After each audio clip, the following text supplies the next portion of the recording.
Your live.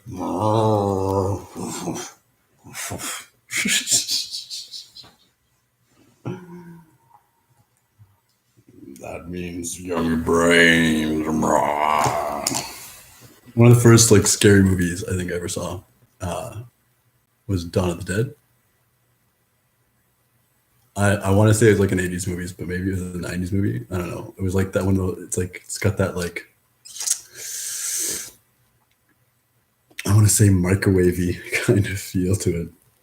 Slightly fuzzy, but slightly fuzzy, but also at the same time, I don't know, more real in like color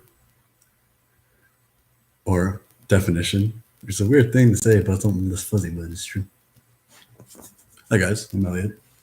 A little dizzy of a share because I'm committed daily to not just thinking about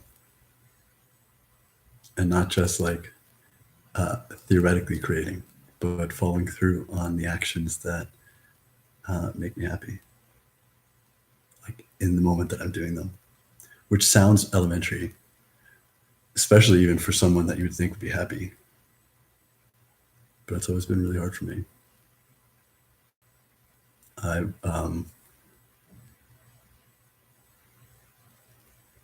It's like it's the other edge of my the double-edged sword, or whatever, as they say.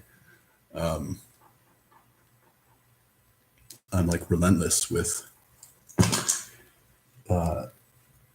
pursuing the alleviation of bullshit, cruelty, which is really just I define as suffering that doesn't make sense, or it's like suffering that like is unkind, which actually is a great definition because we can mean all kinds of things with suffering. Buddhist texts use suffering very particularly. I feel like pop culture, like what's that aid, Live Aid, would use suffering in a very particular way. I digress. I love you. That's why I'm here. And I love me. That's why I'm here. So hi. And behind the scenes, so like, right there, I'm working on more stuff. It's actually happening like right here. Like in here. And there too. And here.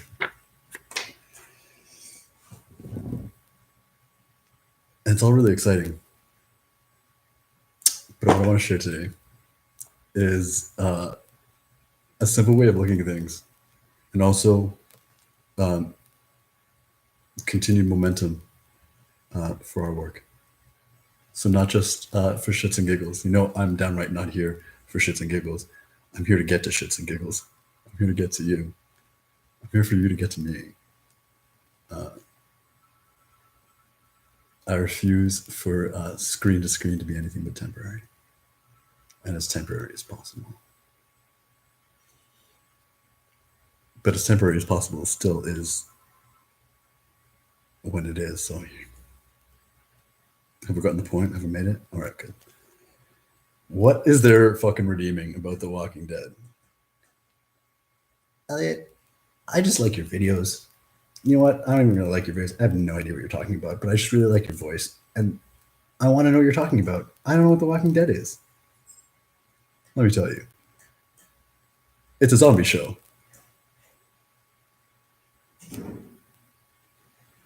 You're filled in. Oh, it's good.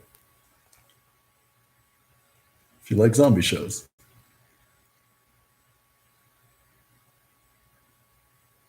Unless you only like certain kind of zombie shows.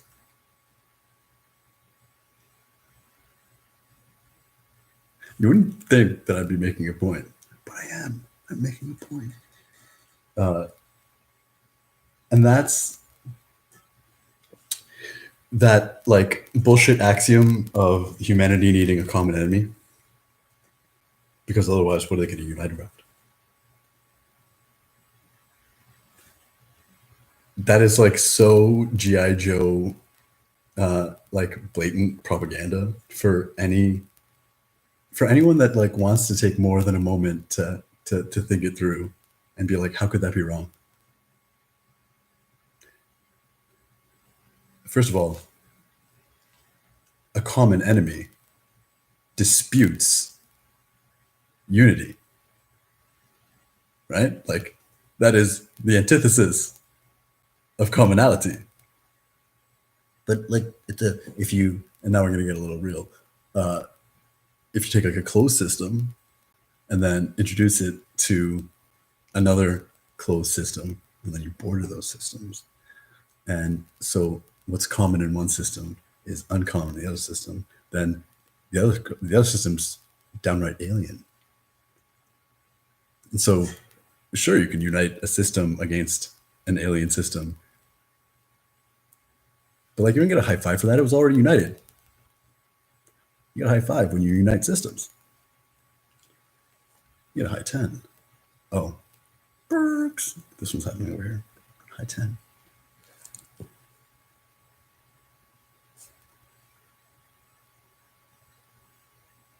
And I've taken a break from The Walking Dead, but I watched a couple episodes the other day, and it just reminded me, like, spoiler alert, not really, who cares? It's like every plot of every show. Zombies are everywhere. Like, the world's fucked up. And it's like every man for himself. And when left to themselves, man has like, they really just unite around each other. So it starts with like, like the quintessential sleeping father who synchronistically is, delivered by an accident where he was being,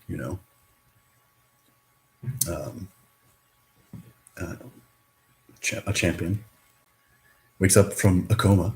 So he was sleeping. He wakes up to this world that's alien, which is really fucked up because he thinks he remembers when he was just doing his job. And like zombies weren't even like on his radar unless they were going over 50 and a 40. No? All right.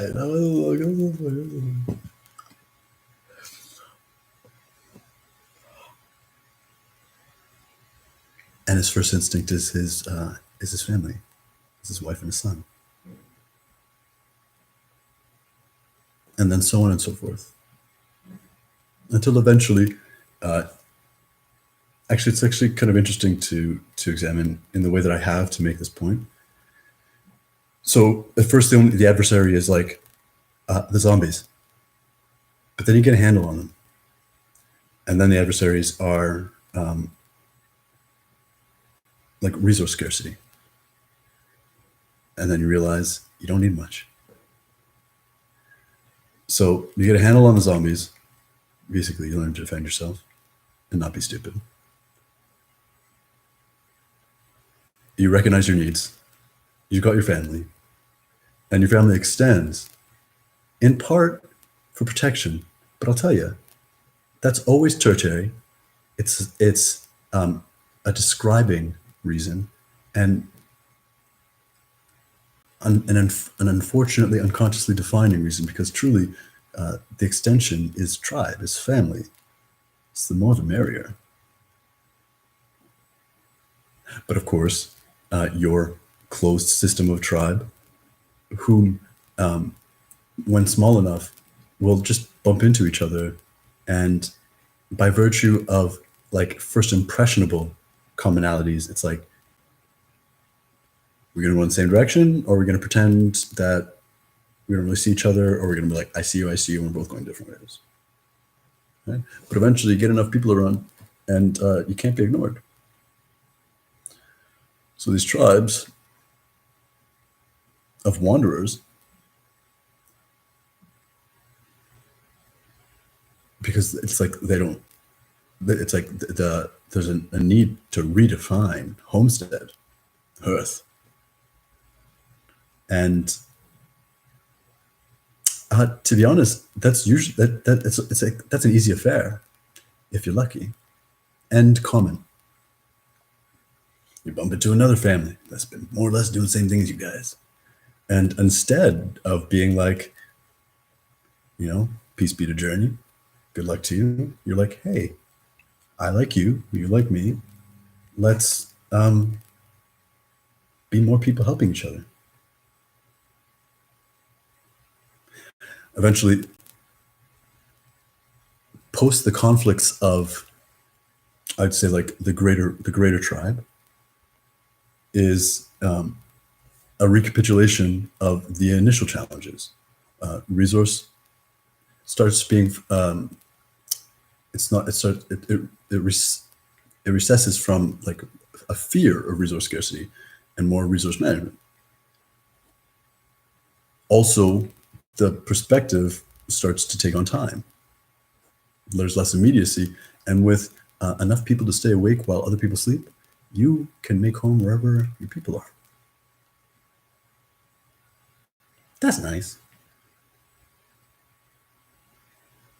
And then in our countered culture, I don't mean like our countering the culture, counterculture, but like the reversal of like divine ideals and spiritual representation.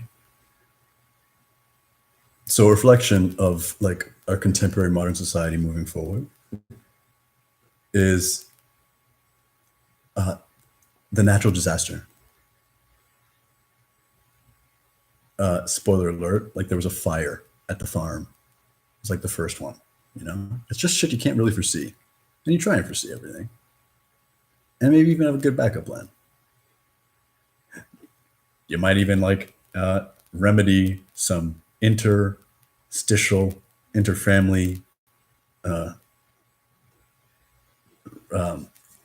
rough nuggins, smooth some shit out.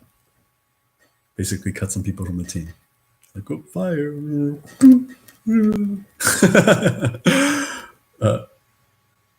then you find another place and you find that's better.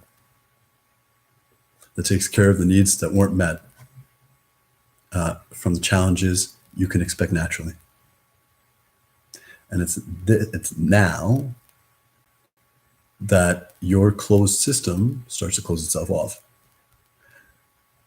because it has individuated itself enough from the environment, right? It's no longer wandering. It's acclimated of a sort, in so much that if left to its own design, it will differ from its environment. And like a zombie apocalypse, that's not so bad. But what changes is there's going to be the people that come by, and you're either going to be like, do you see me? Do you not see me? Or you're like, you're welcome. And when you've learned to find like a really good place to hide out, I don't know, like a prison, it's like, yo, that's a really smart place to hang out. It's like, can I join you? And you're like, I've got something to lose now. My sense of security. And it's totally invested in this place. So maybe not. When you start refusing people, you start getting refused. And by that, I mean shit on. Or at least like just like, I want to say poo thrown at you, like trash, but like monkeys do it. Ooh.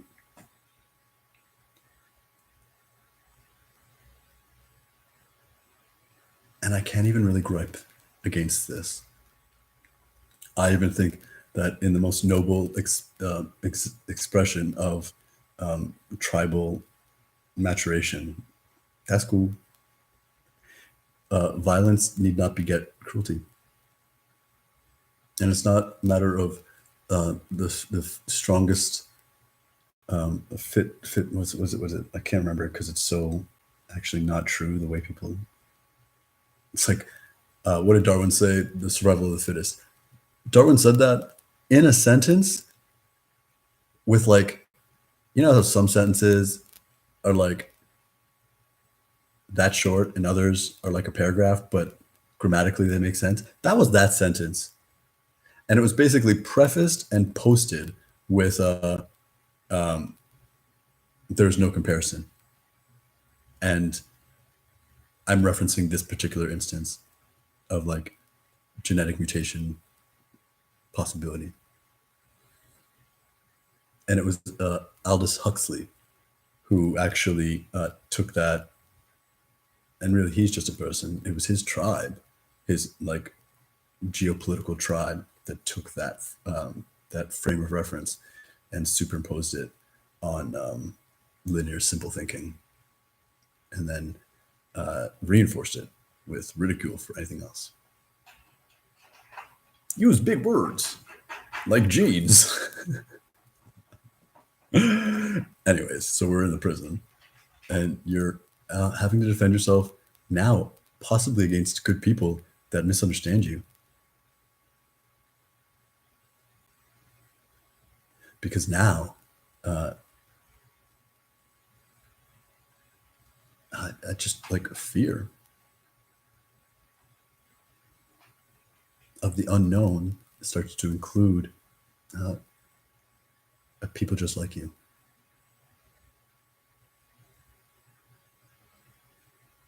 It's like, Elliot, this sounds really shitty. Why do you want this to be more like the world? Why do you want the world to be more like this? Well, first of all, does it sound really shitty? Because I feel like we're a few steps past this in the world that we live in, as far as injustice and implementation.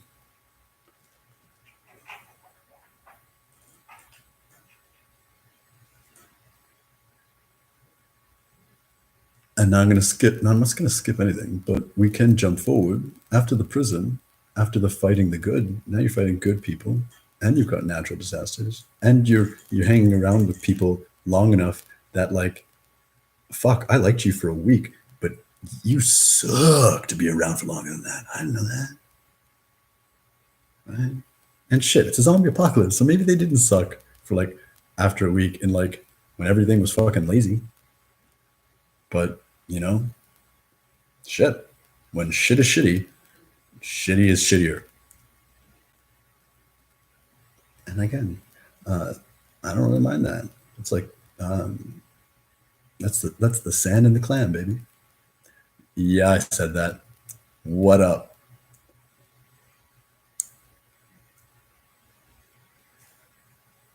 Really? I'm neither here nor there about that. Like that prison step is more or less a good step. That can actually branch off to ideal and best. But what happens instead is tragedy leads to loss, infighting leads to outfighting, leads to death, leads to lack, leads to isolation. Of course, it leads to isolation within groups. And now a closed system of separated peoples are alien to other closed systems. Maybe not prisons, but like as far as like establishments, but all it takes is someplace that looks comfortable, that looks too good to be true.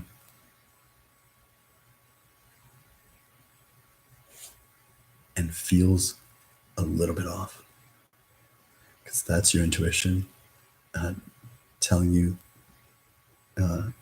that's your intuition telling you that something's not right. And in a world like that, the first to rise are the people that don't care about stepping on others. people that don't care about eating others. So, like a too good to be true homestead, a welcome mat committee starts to be like, oh well, yeah, just not. Isn't this great? Isn't this grand? You got food, you got safety here. Just like all you got to do is like clean the toilets. All you got to do is guard that tower. All you got to do is like go on scavenging runs. All you got to do is like kill that group of zombies. All you got to do is make sure that no other people get into this the pantry with food. All you got to do is make sure that this person doesn't leave this room because they stole food from the pantry. All you got to do is execute this person that killed that person for stealing food from the pantry. What? Like, you live here, like, it's all fair. It's all manipulation.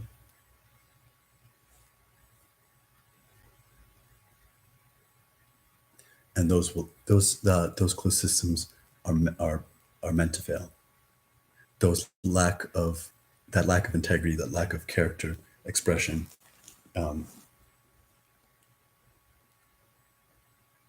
is self-destructive by nature, because of nature abhors an asshole.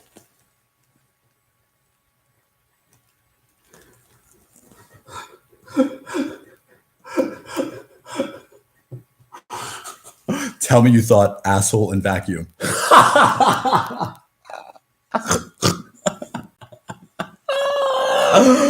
Oh, fuck. Oh, man. Yeah. I actually kind of like the way this conversation is going. It wasn't like, I always do this when I'm like writing, and I'm like, yeah, like one simple point to do. And then they're like, fucking, it's like, oh, that was interesting. It unfolded.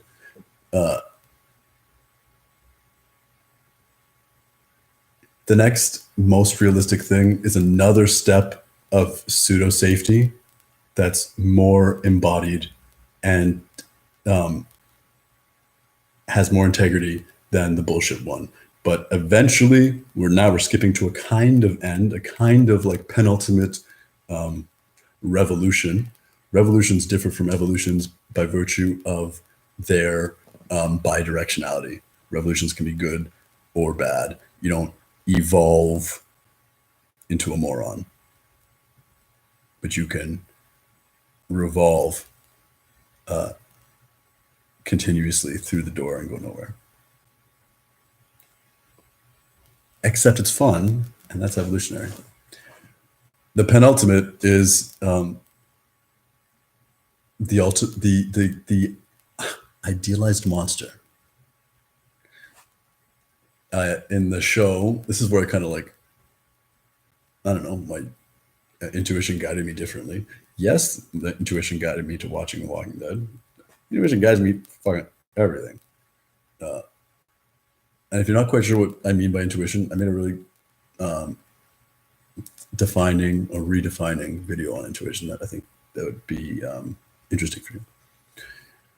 Or not, and roll with my context. Yeah, like these, just basically the give no shits, penultimate, cruel inversion of a master. I say inversion because master is meester, which is teacher. All masters served. A servant is that one who is served. And I don't mean papers. Unless we're rolling, what up? So, and all that really is, that cruel, that idealized monster is the limit of fear. It can only get so bad because fear is evidence for a lacking of imagination.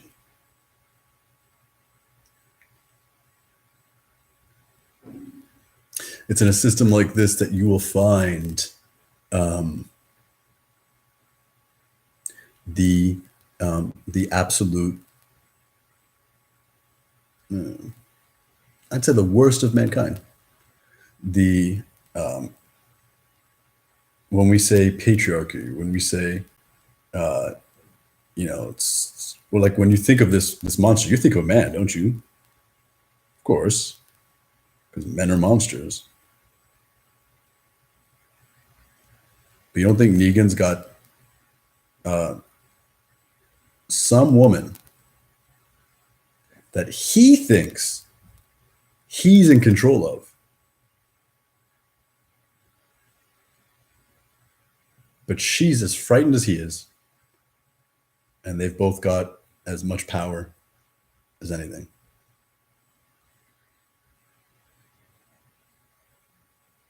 Because I'll tell you what doesn't suck. A crew full of men.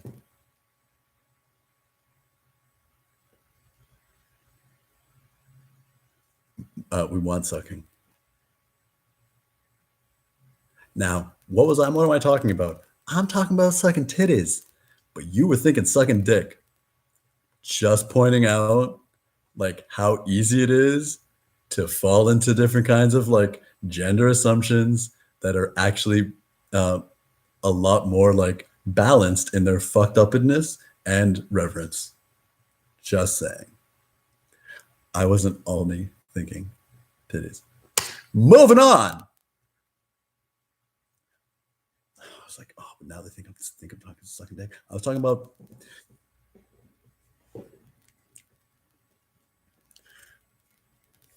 moving on. Whew. What are we talking about? Zombies. Come back to zombies. Baseball, zombies. All right.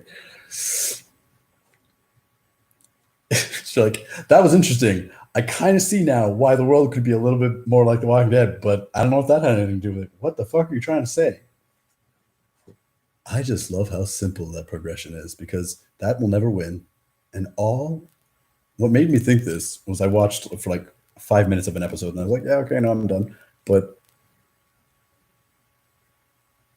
it was just Buddy Rick, who's like the awoken, the man from the man from history. He's contemporary, but like, whereas you were, just going on your everyday, and then a zombie showed up, and you saw people reacting, and like this guy, like literally woke up with no one around and no explanation, and kind of had to like rediscover it, like piecemeal. That's like crossing dimensions.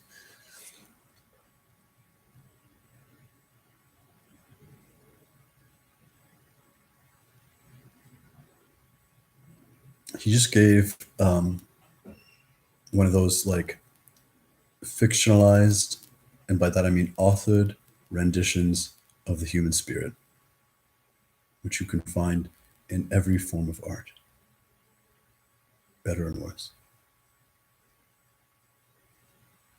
I just want to live with people that want to live.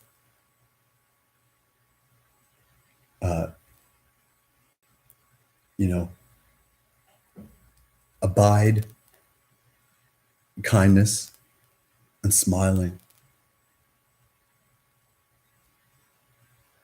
and ease, but not without challenge. Because we're not going to back down. We lift each other up. That every day, by our actions, we prove ourselves to ourselves, and can look around and recognize each other. The more we become ourselves. The world's fucked up. Unless we live in ours. I'm going to look after you, and you're going to look after me.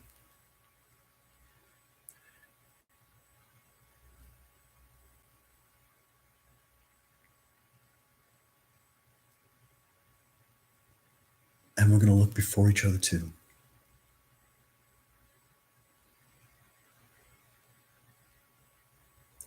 And if anybody and anything stands in the way of that,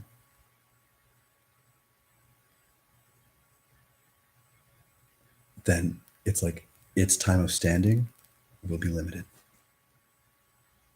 or will die. But I insist. I insist on you. And we insist together.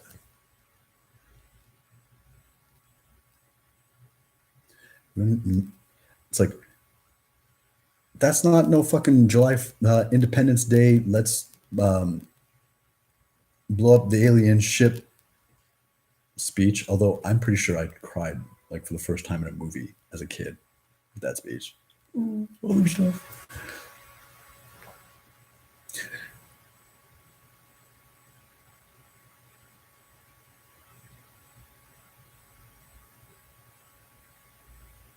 But after that kind of like rousing re-rendition, or like, I'm grateful to touch those tones.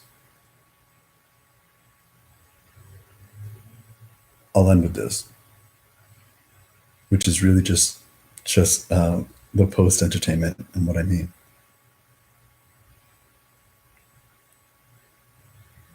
You can look outside right now and find zombies. You can look inside right now and find apocalypse. Because apocalypse is just a word that's been hijacked. That means revealing that which is hidden.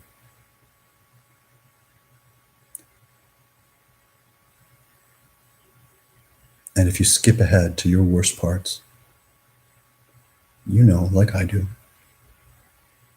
there ain't nothing that we need that we don't have. And I don't mean that can't get.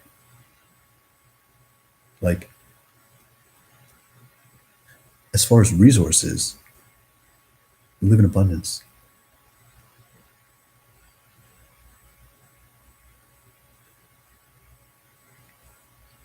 You know, you want your technology, you want your computers, you want your electricity. We don't like, you know, show me a junkyard, I will show you the future. Show me your kitchen, I will show you a computer. All of the luxuries that luxuriate your heart are already here.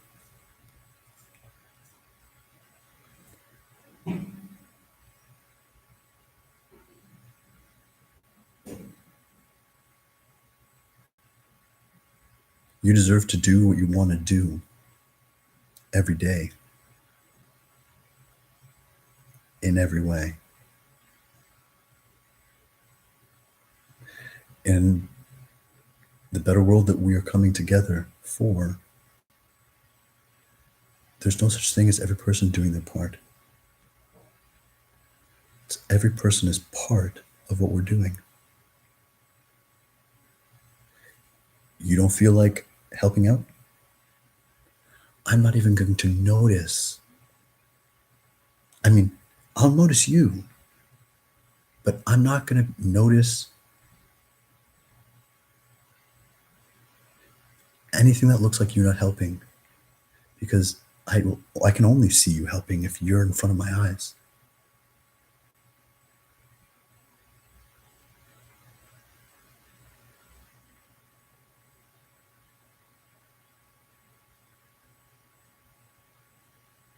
So, like, that's the economy. We don't need money. We don't need trade. The barter system is literally a lie of history. Like, humans never bartered. It's a lie. And a bad one. Like, a good lie is that humans have been using money for a long time. That's a lie. It's only been about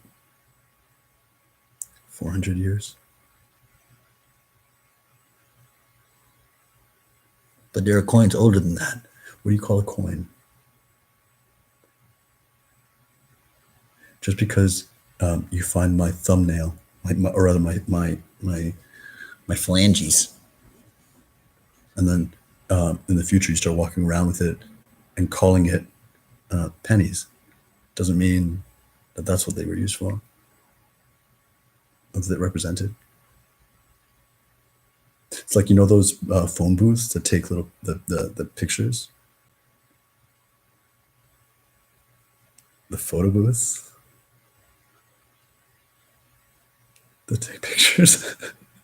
Like, imagine that, like the fad of that, and then I don't know, a zombie apocalypse, and then I don't know, they were kept in really great condition. So like 200 years later, you've all these fucking things, and then somebody just gathers a bunch of them and says, "I'll trade." Like it's like Pog, and then all of a sudden Pog becomes the Federal Reserve.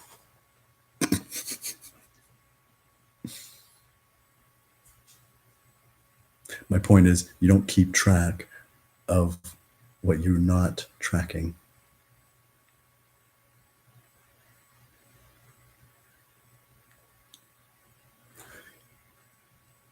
Trees don't measure themselves. So that whole lie of like, yeah,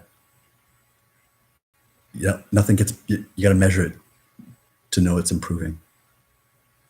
Or like, it takes measuring. Measuring gives you and your consciousness a place to fall, to not see past. And then my biggest bone these days,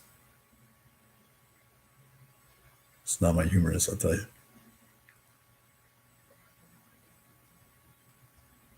That's like triple funny. That's like a double entendre, and then like an unmeant, but like whatever kind of one. Anyways, moving on, is the judicial lie and the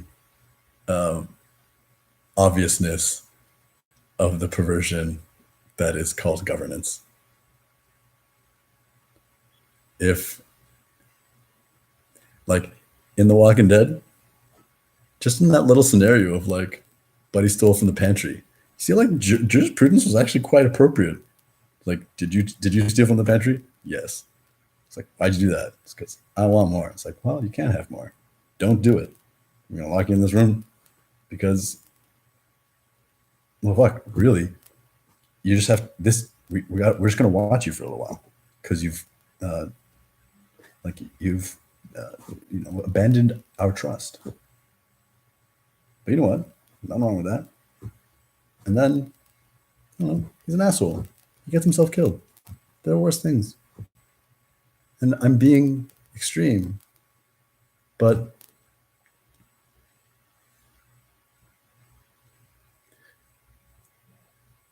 the less extreme and more realistic is you forgive your neighbors. You forgive your community. You understand crimes of passion, and you can't steal anything if you don't own anything.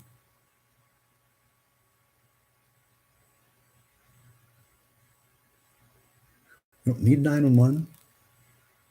You got arms. Like, we are blessed with the water. If there's a fire,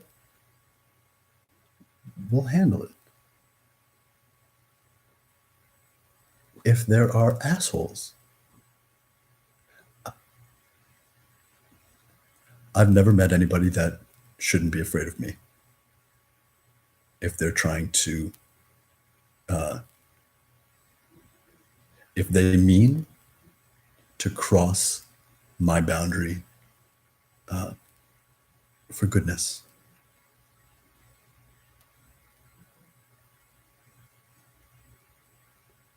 And I'm not special in that way. Okay, maybe I am. And I emphasis on the maybe because I don't know. It's not important. But this is like, I know that this quality is shared. Be good to people. Because karma ain't a bitch. Karma's a reward. Unless you's a bitch. It's not rocket science. It's not quantum mechanics, which is really just taking the infinite and trying to mechanize it.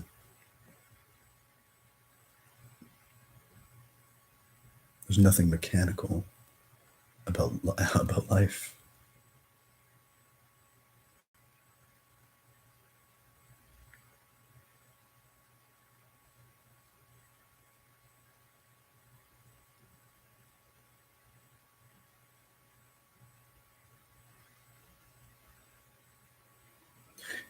In a world of The Walking Dead, I could be happy every day because all I need is you, which is us. And then, like, I don't know, man. I can't. I made all this, I guess, because I'm an aspect of it. But either it's like you must have like you must want this world, Elliot. If you're like one with the creator, it's like, no, I didn't, because this sucks. But maybe I did. I don't know. The point is, I don't know equals also doesn't matter. It just matters how you meet it.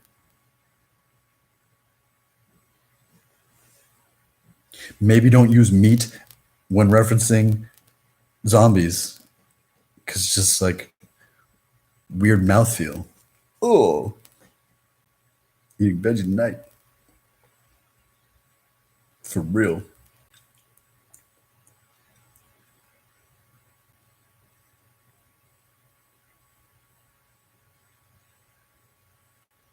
So let it be a tornado, let it be an earthquake, let it be a volcano, let it be whatever the fuck the story wants to be. But you know where you'll find me? Next to the people that I love.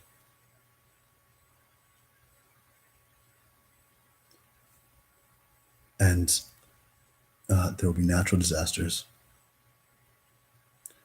which include like human stupidity. You best believe that's a natural disaster. There ain't nothing unnatural that is. You feel me?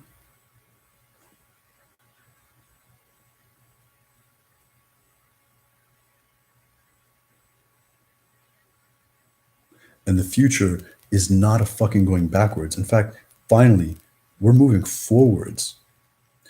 Living with less asphalt and less like combustive, like actually just stupid, and I literally mean retarded technology is dumb. My future is people wearing whatever the fuck they want. My way of saying comfortable clothes. Whatever they want on their feet, usually nothing. Embodying the utmost present potential of our like bioluminescent technology, right? Because that's the other like fucked up, erroneous thinking. I'm just being passionate. Is that technology is my computer.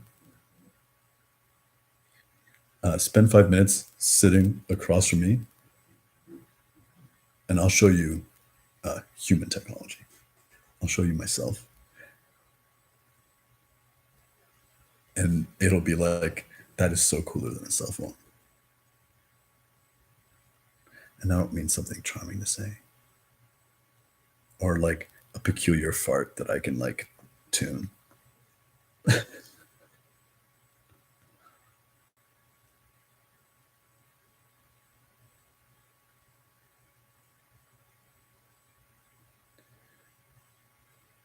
Do you see the birds lining up to all get on the back of the bigger bird so that they can all fly fucking south for the winter? My man, birds fly. They flock together, or they're like, you know, albatrossy. We can fly. We're flyers. However you want to interpret that. It requires no certification, no authoritative lecture style education.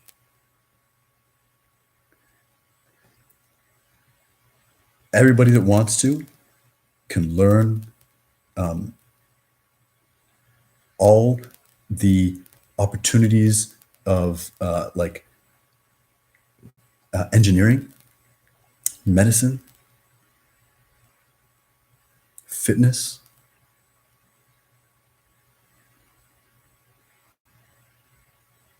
the art of doing nothing.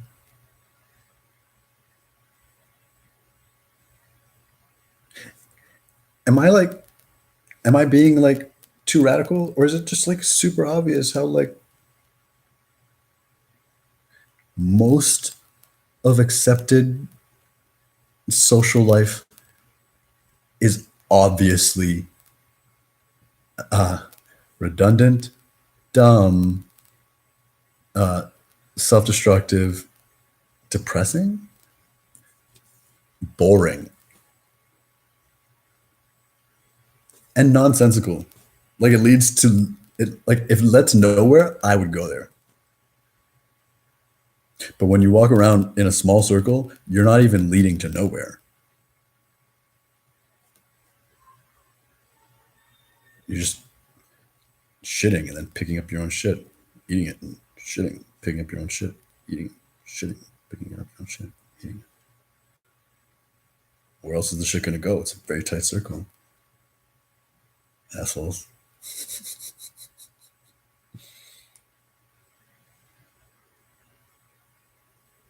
So let that tickle your noggin, your nervous system, your inspiration for motivation.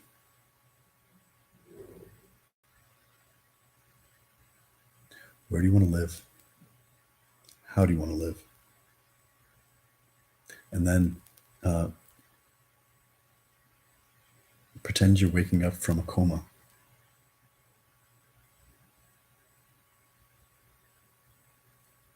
And it doesn't have to be zombies. It can be unicorns. How would you want to live if it had to be reinvented?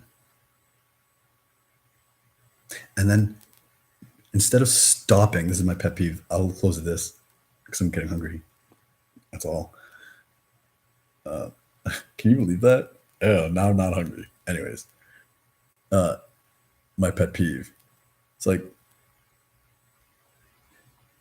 no one, like utopia is not possible, Elliot. Like you can't like just live perfectly. That is a super easy thing to say. What the fuck do you mean by it? That doesn't that's like someone told you that, huh? And then give you a pat on the back when you were like, ha ha ha, you're right. Because that makes no sense. I'm not even arguing with you, but give me something to argue with. Right? Reinvent your dreams, reinvent your imagination, reinvent your goals, reinvent your environment, reinvent the opportunity of what we call opportunity. And instead of veering away from, no, that's not going to work. When you're steering towards what you love and what makes you feel alive, beat it. Go for the brain.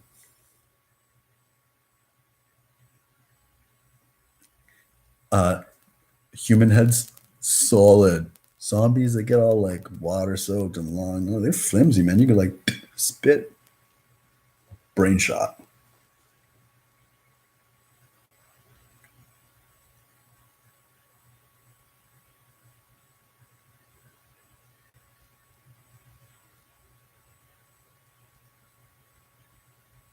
And then I promise you,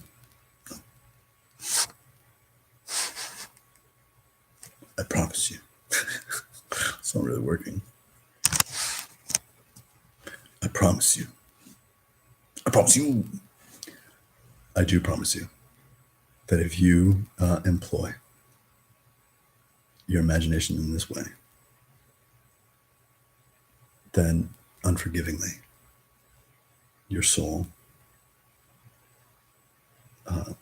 in love with your heart and inspired by the form of your mind, that idea is now stepping you in the direction of that fantasy, of the truth of your desires. Absolutely. Oh God, I'm getting goosebumps. Okay, just go. Oh shit, I'm gonna shit myself. I gotta get the goosebumps out the car. Oh Lord.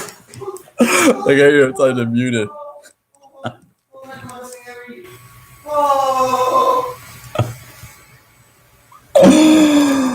Oh gosh. Yeah. Is it the groceries in the front seat or your business in the front seat? I have no shame. I get that from my mama. Same thing with my ass. What up? Okay, that's it. I'm gonna go get the groceries.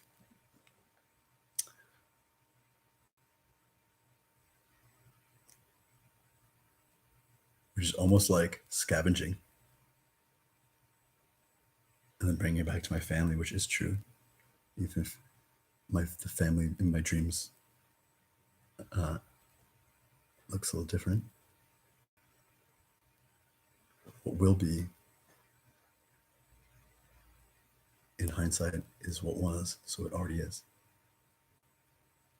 Am I going down to get those groceries? Live the dream. I hope you found that helpful. I really do just appreciate alone.